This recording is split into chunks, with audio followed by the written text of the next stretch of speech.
One thing that the Darling brothers were quite well known for was their fondness for BMX bikes, and they did, obviously you might remember the Codemasters game BMX Bike Simulator. Before that they did do 2 BMX themed games for Mastertronic as well. One of those was BMX Racers, which I've already reviewed in the past, and the second of those, BMX Trials, is what we're going to take a look at now.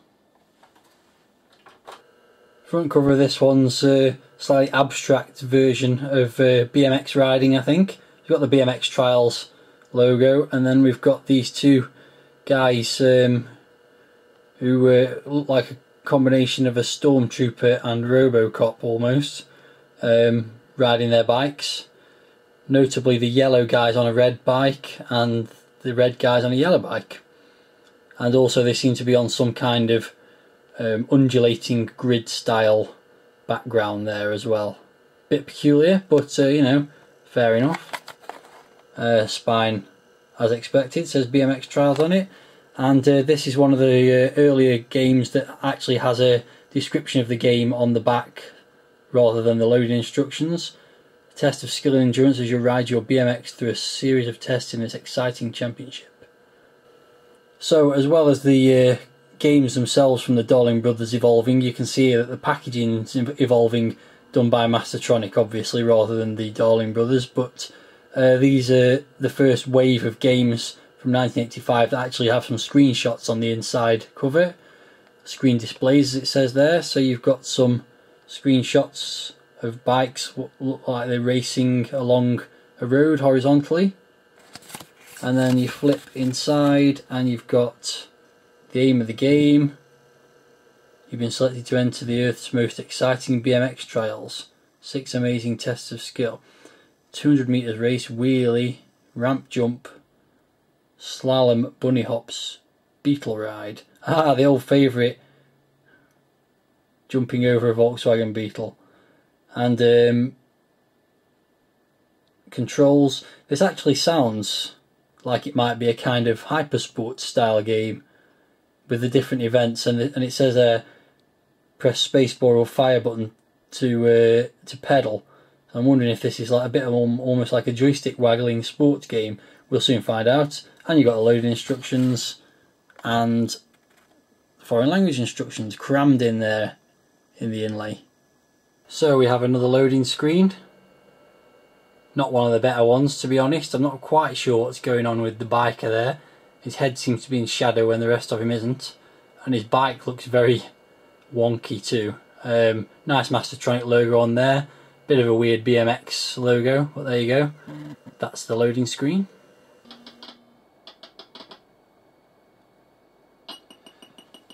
So the game's loaded, and it launches straight into a demo of the various events that you can take part in. So the first one was 200 metres. This is a wheelie, and it looks like the AI on the rolling demo is a bit naff. Because they just keep crashing into the wall. He's missed the ramp there on the ramp jump, and so on. We'll go through the other events. There's a slalom. We'll go more into that later, but the idea is to go through these gaps, which he's obviously not doing. So nice to have some presentation that shows you a demo of what you're supposed to do in the game, at least. Getting a bit boring now. And then we move on to bunny hops, where I think the idea is you're supposed to hop over these rails, which as you can see he's just knocking them all over. Worst rolling demo ever, perhaps.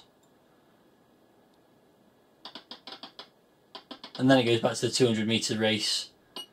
So that's an introduction to how to play the game. Some epic breaking apart of BMX bikes there. So it is, as suspected, a button mashing game. And in all the games, the fire button is what makes you pedal. So you have to keep tapping the fire button to maintain a speed. But then you also have to steer up and down on most of the courses as well, most of the events. and if you hit stuff, then you go flying off your bike and it's game over with no points. That's rather like the sprint at the beginning of Hypersports, I suppose. You only get one go, and if you fail, then it's not too bad. But in Hypersports, you didn't have to move up and down the track as well and avoid obstacles in the track. You only had to run. So I'll give it another go. What I found is staying right near the bottom of the screen usually works, if you can bash the button fast enough.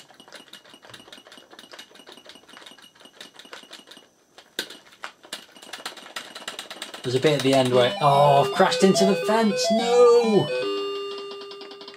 I was really close to the end there. There's a bit at the end I was going to say where it doesn't offer you any obstacles. Right, we'll give it one more go.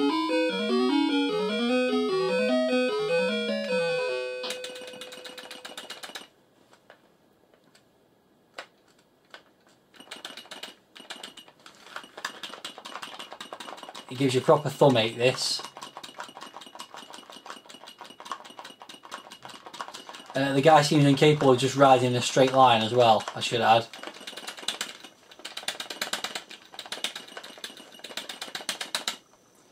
And 24 seconds, failed to qualify now, so it's actually quite difficult to even complete the event as well. I shall persevere.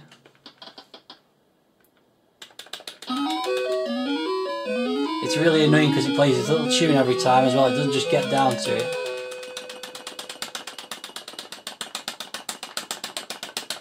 As you can probably hear, I'm giving the joystick a good hammering.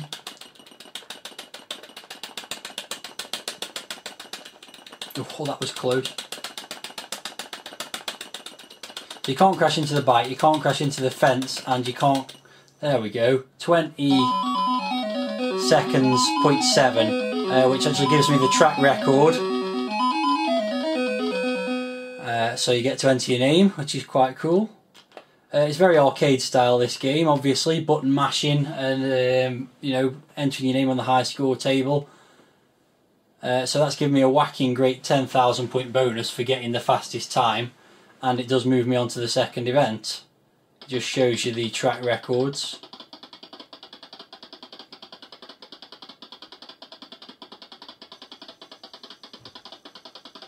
Really slowly, no way to skip it.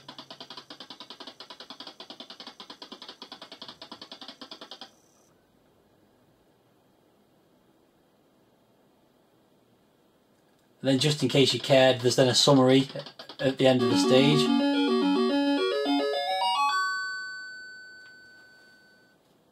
And then it moves you on to the next stage, which is to pull a wheelie. Now this one's, you get 3 attempts on this one. In typical track and field long jump or javelin style. Similar principle, you hammer the button to get up some speed, and then you've got to pull a wheelie just before a line and maintain that wheelie for as long as possible. The qualifying distance is 60, which I assume is 60 metres, maybe 60 feet back in the 80s, not too sure, so let's give it a go.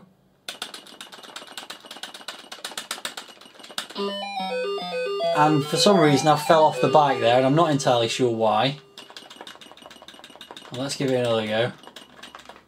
Okay, so I'm pulling the wheelie now, so you've got to maintain the wheelie for as long as possible by hitting the fire button. And I got 54 units of measurement, which is not enough, so let's give it another go.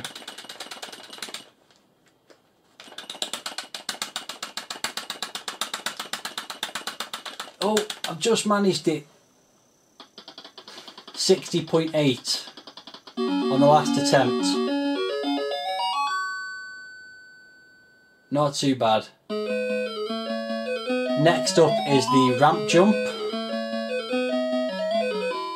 Nice little tune playing at the beginning of that. I have to say the music's pretty nice on this one. Graphics are not too bad, a bit blocky. I don't know why the guy's yellow and not pink, but overall they do the job. So let's get on with this. Try the ramp jump, get the speed up as fast as I can. Go up the ramp. The qualifying distance is 49.5. There doesn't seem to be any way to control how fast you go once you're in the air. The only thing you can do is get as fast as you can before you hit the ramp. So that was 46. Crashed into the ramp because I mistimed the jump. You notice the bike splits in half there. Serious damage to the bike I've done there. And I'm up the ramp again. No sound this time for some reason. Oh, and I've cleared it. And set a new track record. 50.6. So after a rough start, the first event looks like it was the most difficult so far. So I got my name in again.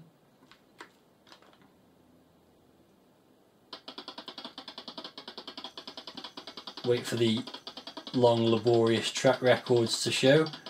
Why it showed me everything when I've only done it for one event, I'm not sure.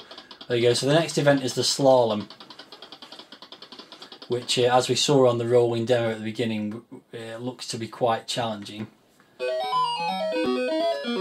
So you only get one attempt here, and every time you miss a thingy you get 5 seconds added. So the idea is you got to ride along and get through the gaps, but you've also got the opportunity to brake on this one, which it seems that you need, because it's really, if you go too fast you've got no chance of getting through these gaps. I've already blown my chances here. It's just, you can't get any speed up, you need to do it quickly, and then, but you've got to get through the gaps as well. So I've about given up here already, and that's the end. So nowhere near the qualifying time, and that is game over. So in summary, what we've got is a hypersport style button bashing event, with the added difficulty of having to navigate the bike up and down the screen as well. Quite challenging to say the least, and it really does knacker your thumbs bashing the fire button over and over again whilst having to steer as well.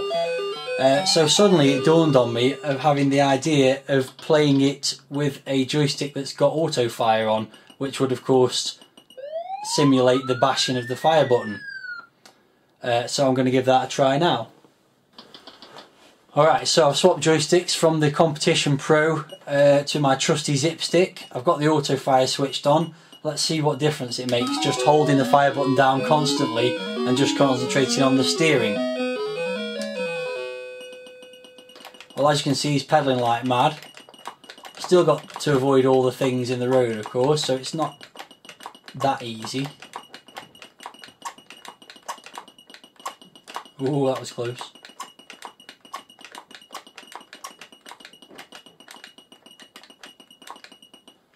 And as you can see, straight away I've smashed my previous personal best with 20.1 seconds. So that was a good start. So I'm now on the wheelie second event, so let's give it a go. I think the idea is you get some speed up, which I can now do by holding the fire button down. That's so annoying, I don't know why that's happening, but I think you've got to be not pressing the fire button when you start to pull the wheelie.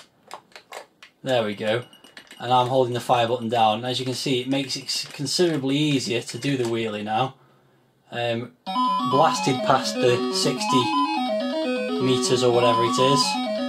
New track record of 10,000. Sorry, that should have been bonus points of 10,000. New track record of 96 meters or whatever they are. So I'll put my name in again. And here come the track records again, of course.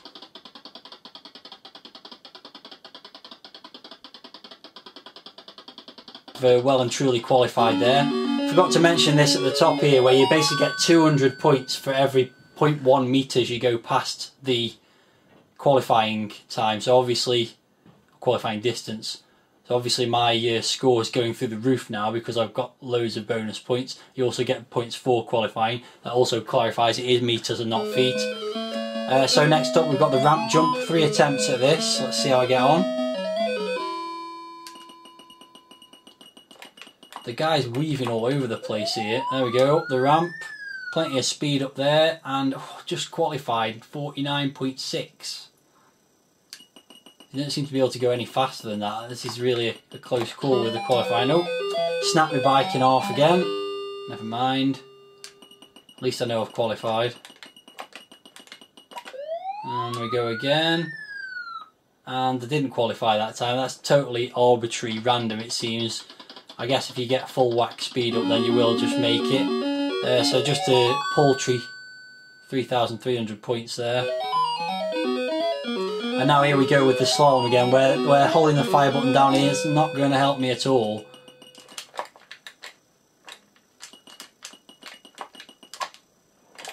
Oh no, I've already failed this.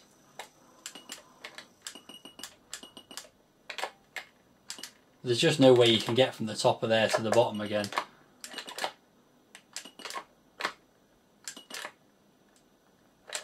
And this is a disaster, so let's just get it over with. Slightly better than last time, but not much. So obviously the holding the fire button down is not going to help there, because it's not about speed, it's about precision. And I think that's probably enough of seeing the game. It's not bad. I mean, the basic problem with it is it's rock hard. It's the same criticism you can level at nearly all the Darling Brothers games. They're just too hard. They just seem to make them so difficult that they're just not fun to play. Aside from that, the actual principle of a BMX themed hypersports type game is quite good fun. The graphics aren't great, but the sound's alright on it. The presentation's quite nice. It's just a shame it's bloody solid. Now, I am going to show one extra little thing. I'm going to go back to the wheelie and show something that I found quite interesting when I was practicing earlier on.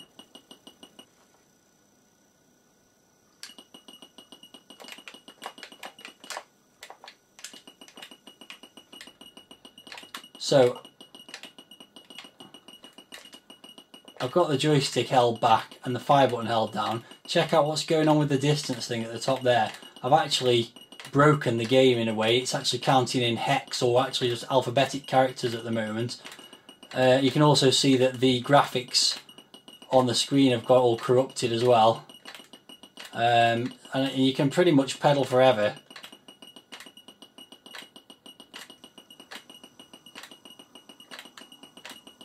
I'll stop there just because I'm getting bored. Clearly I've set a new track record of strange left-sided blocky character 5.7. Moving on.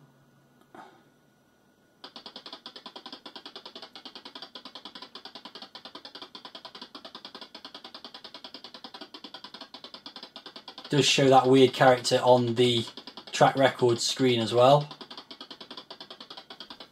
When it goes to tot up your score, bearing in mind you get 200 points for every 0.1 metre, watch this. It just goes on and on and on and on.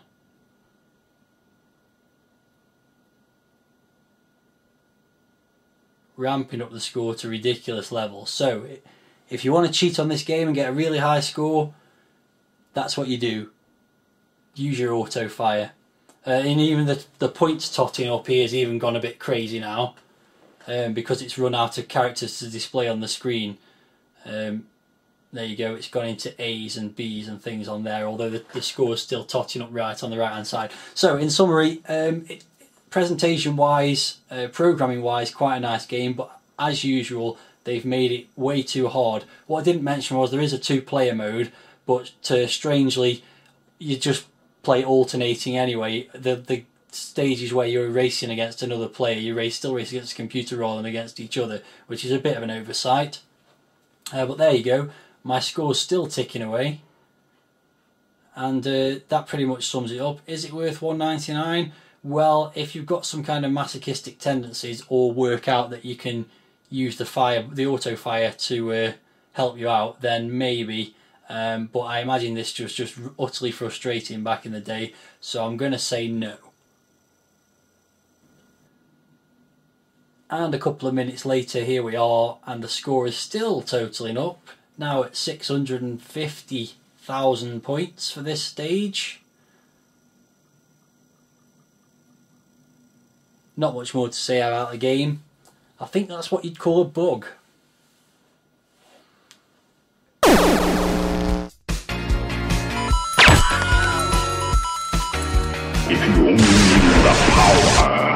dark side. 2, 1, 0.